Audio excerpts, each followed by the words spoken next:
ゾーンプレートには基本的な振幅型ゾーンプレートの他にレンズの働きを取り入れた位相型ゾーンプレートがあります。位相型ゾーンプレートで撮影した写真は振幅型に比べてかなり鮮明になりますが、ゾーンプレート写真らしい特色も失ってはいません。振幅型ゾーンプレートは高解像度のモノクロフィルムでレンズを撮影することができれば、特別な装置がなくても比較的簡単に作ることができますが、位相型ゾーンプレートの作成はそれほど簡単ではありません。ところで振幅型ゾーンプレートに凸レンズや大レンズを密着させることによって位相型ゾーンプレートに似たシステムが構成されて鮮明なゾーンプレート写真を撮ることが可能です。この動画はレンズとゾーンプレートの関係を考えつつ、このことに関してまとめたものです。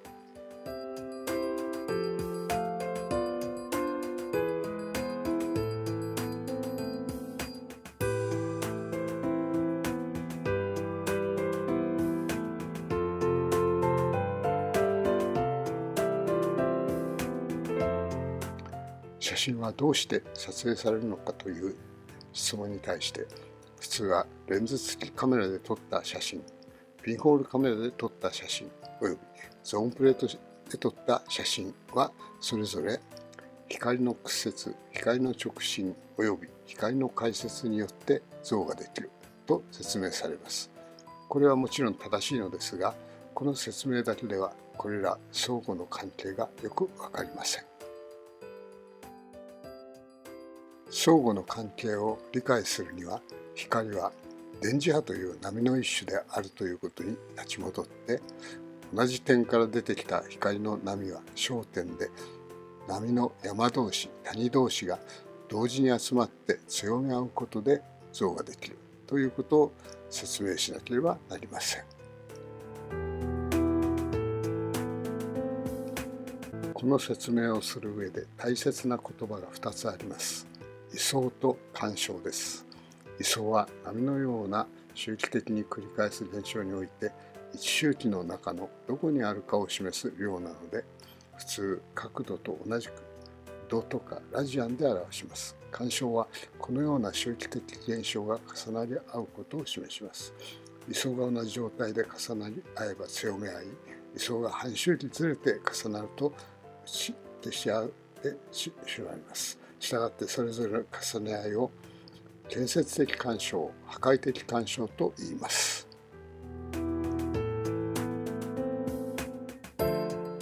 光は波なので、一点から出た光は球面上の波面を作りながら進みますが、途中に障害物などがあると波面はもはや球面でなくなってしまいます。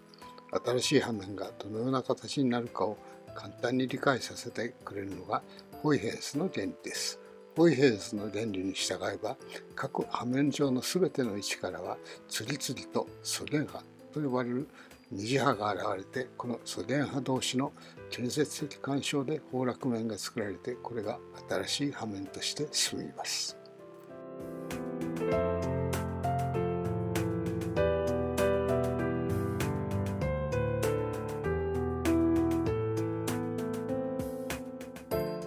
この考え方に従えば、遮蔽板に開いた小さな穴、ピンホールを通り抜けた光が直進すること、光の速度が遅くなる透明物質でできたレンズにおける屈折現象、光の通る道筋を選んで建設的干渉が起こるようにしてあるゾーンプレートの解説現象などが全て説明可能です。詳しいことは後で説明しますが、レンズにおける屈折とは、ある一点を同時に出発した波から出る素電波同士が起こす建設的干渉で、ゾーンプレートにおける解説とは、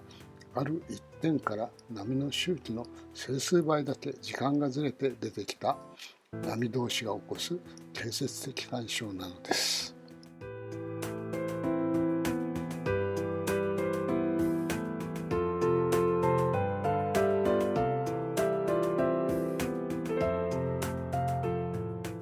このように屈折光を使ったレンズ付きカメラ、直進光を使ったピンホールカメラ、解説光を使ったゾーンプレートカメラで被写体像が作られます。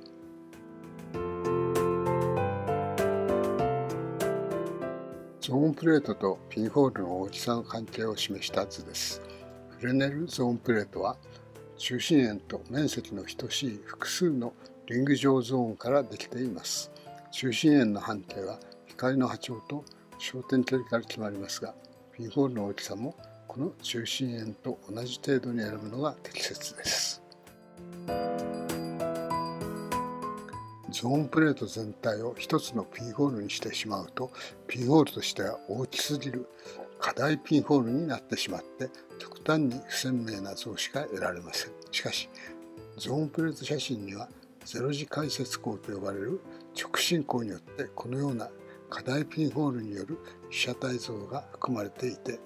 写真を不鮮明にしているので、何らかの方法でゾーンプレート写真からこの過大ピンホール像を取り去れば、不鮮明な写真であってもかなり鮮明にすることが可能です。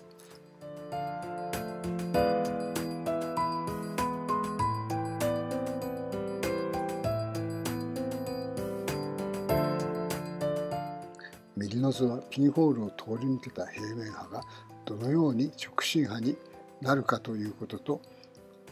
周りには弱い解説光を伴っていることを示してあります。左のグラフはゾーンプレートとピンホールによっておよび過大ピンホールによってできる点光源の像の違いを示してあります。波長ラムダイコール550ナノメートル、焦点距離 F イコール50ミリメートル、ゾーン数 N イコール27のゾーンプレートによる像を緑色の実線、このゾーンプレートの中心円の大きさのピンホールによる像を赤の実線、このゾーンプレート全体の大きさの過大ピンホールによる点光源の像を赤の点線で示してあります。ピンホールによる像に比べてゾーンプレートによる像が極めて鮮明であるだけでなく、過大ピンホールによる像がどれほど全体の鮮明さを失っているかがわかります。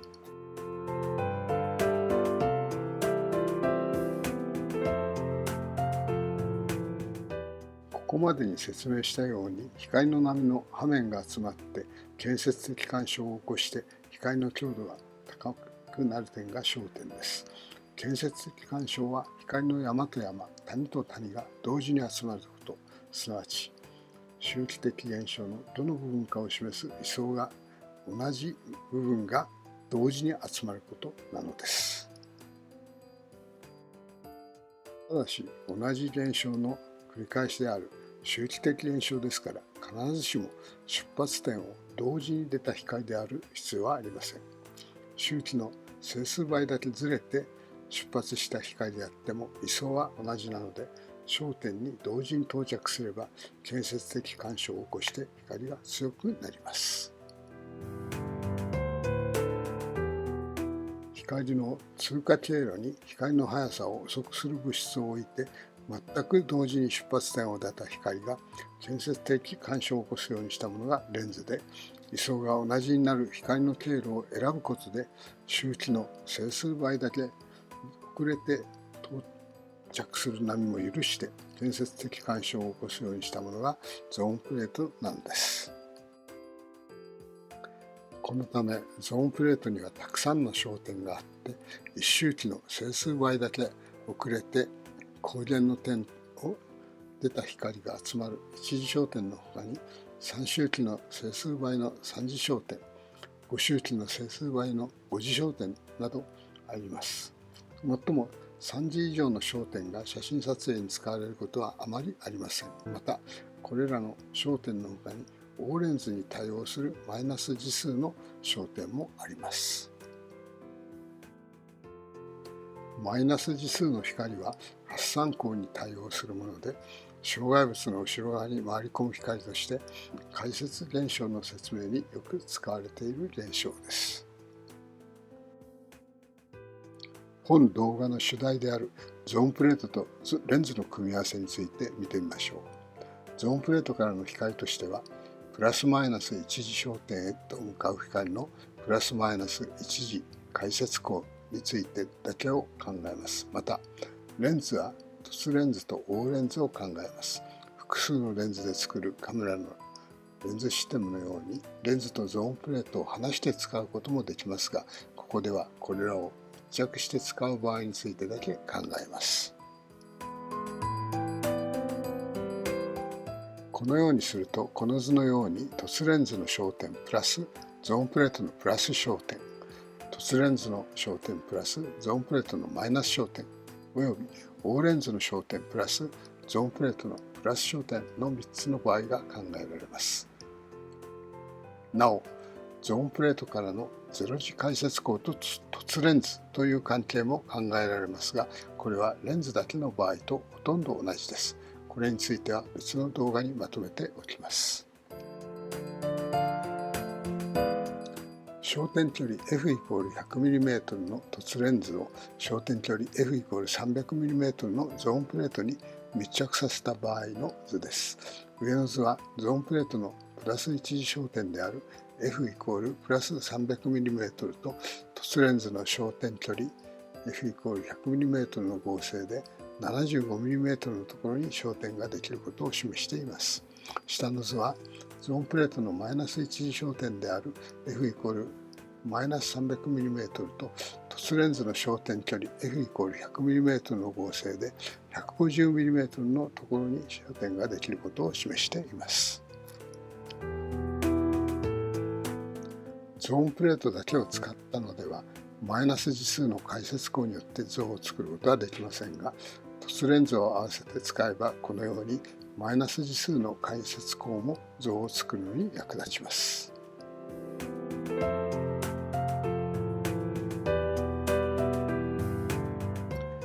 この図はゾーンプレートのプラス一次焦点と大レンズとの組み合わせを示してあります。大レンズの焦点距離がマイナス 300mm で、ゾーンプレートのプラス一次焦点の焦点距離がプラス 100mm であると、合成された焦点距離はプラス 150mm になります。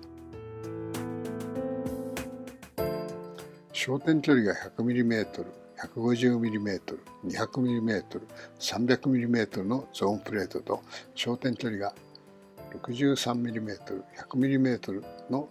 凸レンズを組み合わせたときにできる焦点距離をまとめて表にしてあります。例えば焦点距離が 63mm の凸レンズと焦点距離が 200mm のゾーンプレートの組み合わせは丸1に書いてある通りです。ゾーンプレートのプラス一次焦点、ゼロ次焦点、マイナス一次焦点に対応して得られる焦点は 48mm、63mm、92mm となりますが、ゼロ次解説光は直進光ですから、この光によってこのシステムは焦点距離 63mm のレンズと同じように振る舞います。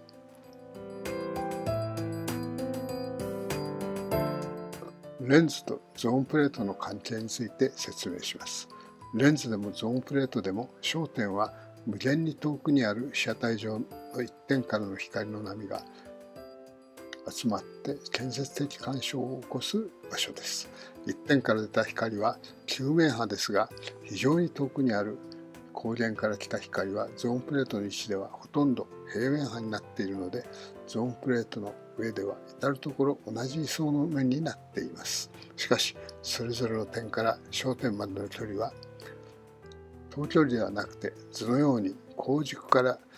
外側に行くほど長距離になりますから、位相に差が出てきて、このままでは焦点で建設的干渉が起こりません。右の図は光軸上の距離に比べてどれほど経路が長くなっているかを示しています。ほぼ放物線の形になっています。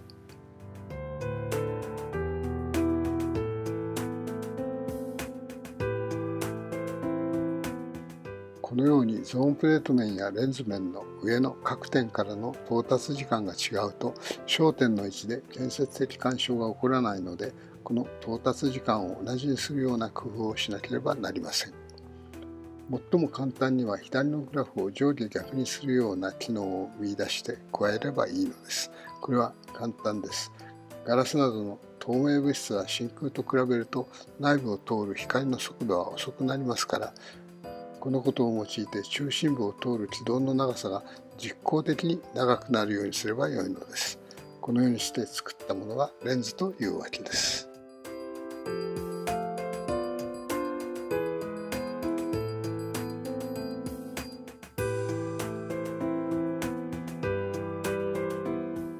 一方、左のグラフで表すように、焦点距離より長くなった超過分の経路の長さを光の波長で表すと、青い点のように波長の整数倍になるような経路に通ってくる光は、ゾーンプレート上では右のグラフの赤い点で示した位置を通っています。したがって赤い点で表したところを通り過ぎた光は、光源を同時に出発光でなくても焦点の位置で位相が一致した建設的干渉を起こします。実際の装置では赤い点の部分は波長に相当する幅の透明ゾーンにしてあります。これが振幅型ゾーンプレートです。このように振幅型ゾーンプレート全体の大きさや各ゾーンの大きさは対象とする光の波長によって決まっていることに注意してください。レンズの場合、建設的干渉を起こすために波長を考慮する必要はありません。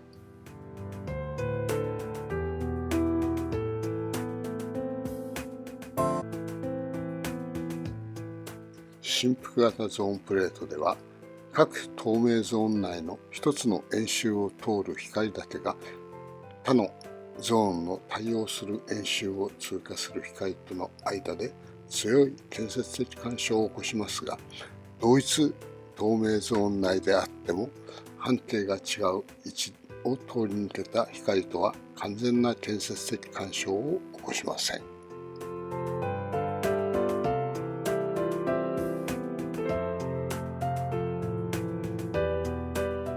そこでゾーンプレート面上を焦点距離と対象とする光の波長に対応する幅を持つ円形ゾーンに分割して、各ゾーンそれぞれの中のすべての点から焦点までの光の経過時間が等しくなるようにします。このようにすれば、焦点に達したときに各ゾーンの中の点からの光はすべて同時に光源を出た光であるので、焦点で完全な建設的干渉を起こし、別のゾーンからの焦点に達した同時出発でない光も位相が同じで建設的干渉に一挙するようにできます。この場合のデルタ L（R） の形は左のグラフのようになります。これは最も厳密な意味での位相型ゾーンプレートで、キノフォームと呼びます。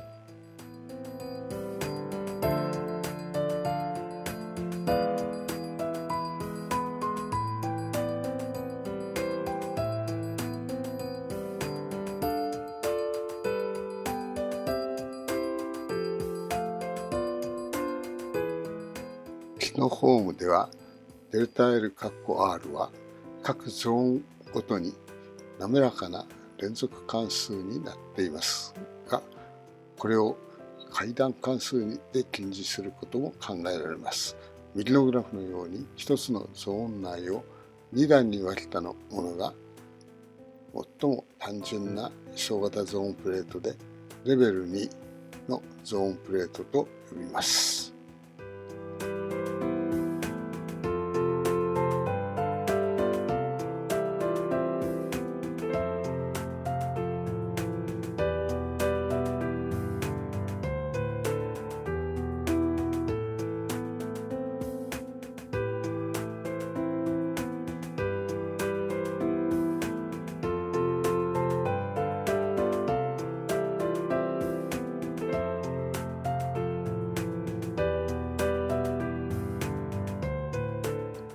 キノフォームの H ゾーン内を4段6段に分けて近似した位相型ゾーンプレートを、それぞれレベル4の位相型、レベル6の位相型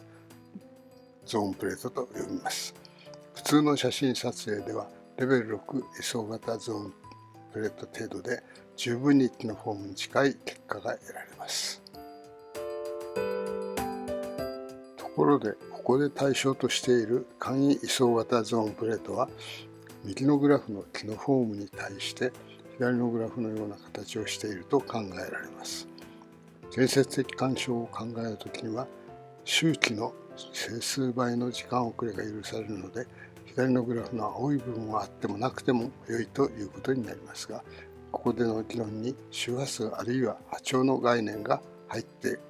いることが重要です。ここまでに説明したことから分かるように、振幅型ゾーンプレートにレンズを密着させれば位相型ゾーンプレートに似た感じの素子ができます。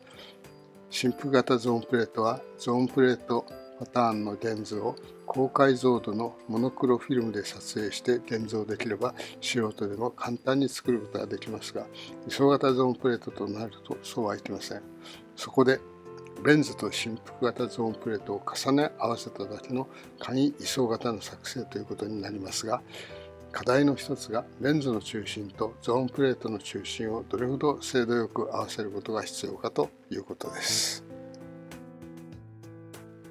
このグラフはレンズの中心がゾーンプレートの中心から dx だけずれたときに焦点のずれがどれほどであるかを xz 面内に描いたものです。使った振幅型ゾーンプレートは F=300mm、N=9 で、レンズは F=100mm の凸レンズです。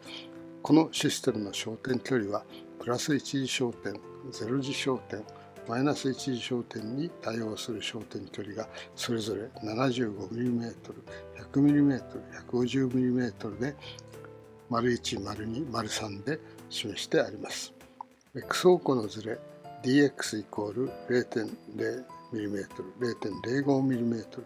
0.1mm、0.2mm の場合について計算しました。レンズのずれが 0.2mm 程度あっても焦点 F=75 および F=150mm における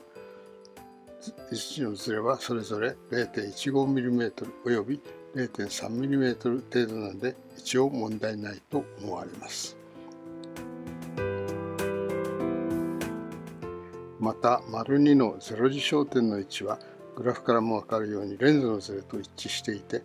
レンズの焦点距離とも一致しています。これは無限遠からの直進光がそのままレンズへ入ってできたものと考えられますから、レンズ単体の焦点であるということができます。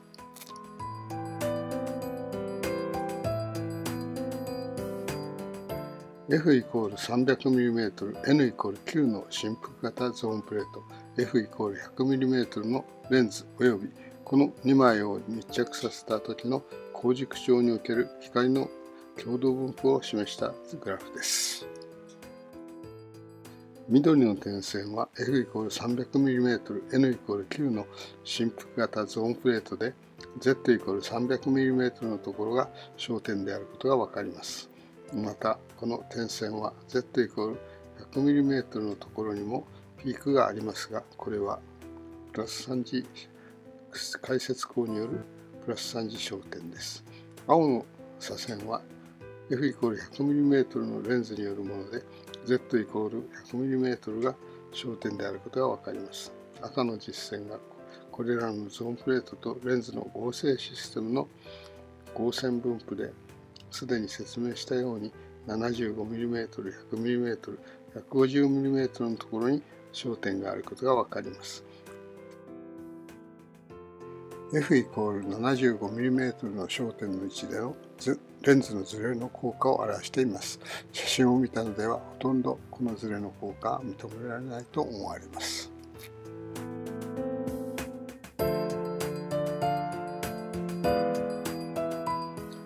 レンズとゾーンプレートを密着させて撮った写真をいくつか見てみましょう。最初は F=300mm のゾーンプレートと F=100mm の凸レンズの組み合わせで撮ったガウラの花の写真です。カメラはオリンパス EPL6 を使っています。この結果、ゾーンプレートのプラス1次焦点、0次焦点、マイナス1次焦点に対応する焦点が 75mm、100mm、150mm にできます。レンズの焦点距離 100mm に対応する焦点の写真にはほとんどゾーンプレートの効果が入っていなくて、最も鮮明な写真になっています。マイナス1次焦点に対応する焦点の写真もかなりシャープになりました。自動公園の滑り台の写真です。これは F=200mm のゾーンプレートと F=72mm の凸レンズの組み合わせによるものです。プラス1次焦点に対応する焦点 F=53mm による写真はその周辺の写真に比べてやや鮮明になっていますが、あまり鮮明であるとは言えません。プラス1次焦点についてはあまり鮮明ではありませんでしたが、マイナス1次焦点に対応する F=113mm の写真はかなり鮮明なものが得られました。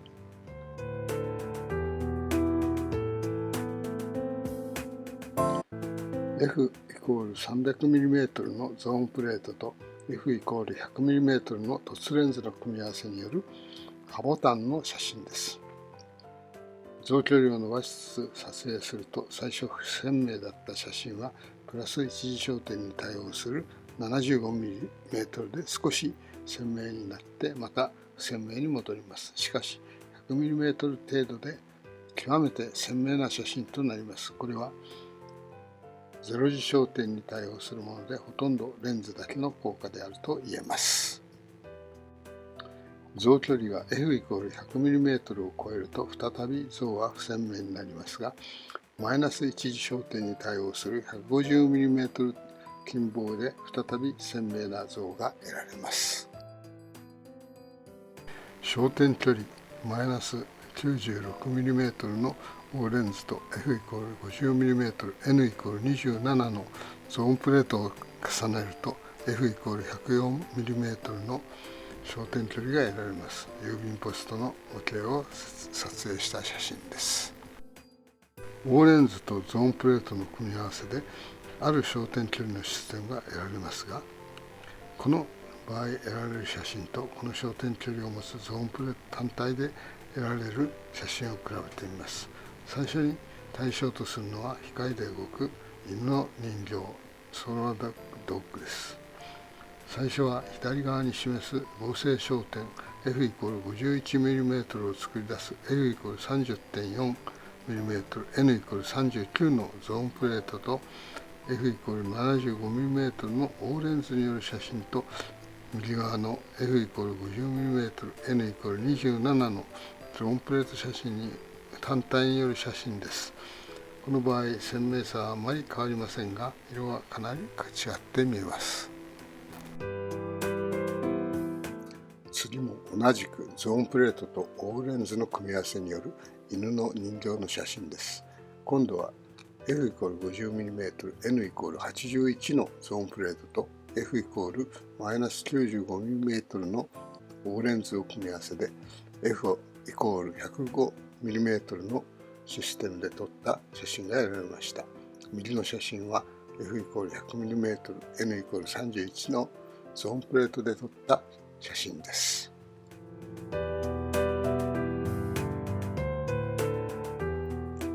ブラジルのゼブーシとアメリカの大道走りの木彫です。F=150mm、N=33 のゾーンプレートと F=100mm の凸レンズの組み合わせによるプラス1次焦点 F=60mm で撮った写真と F=61mm、N=39 のゾーンプレート写真を比較しました。この場合ほとんど同じ感じの写真が撮れました。前の写真と同じ構成でバリ島の猫とボンリュウの人形の比較です。前と同様、ゾーンプレートプラスレンズによる写真とゾーンプレートだけによる写真の比較です。鮮明度の面では2つの写真の間にあまり違いは見られませんが、背景の色合いが大きく変わっている例です。自動公園の滑り台です。あまり大きな差は見られない例です。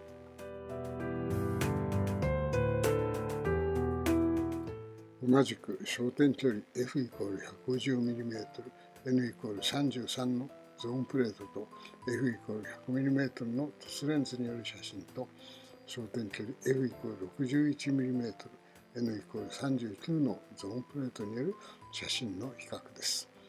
いくつかの花の写真について比較しました。最初はマリーゴールドの写真です。次はブルーサルビアの写真です。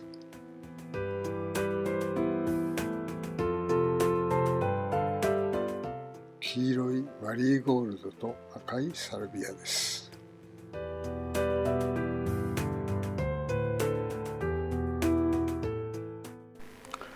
再びガウラの写真です。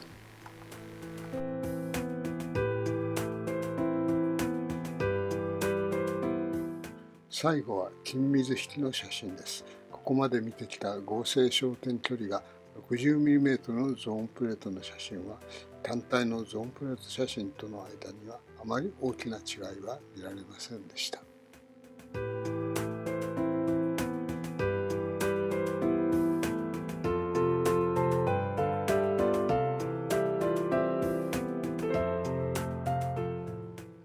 最後までご覧いただきありがとうございました。本チャンネルアトリエボンリューはゾーンプレート写真のようにレンズを使わずに撮る写真のほか、赤外線写真、紫外線写真など見えない光で撮る写真も対象にしております。こちらもどうぞご覧ください。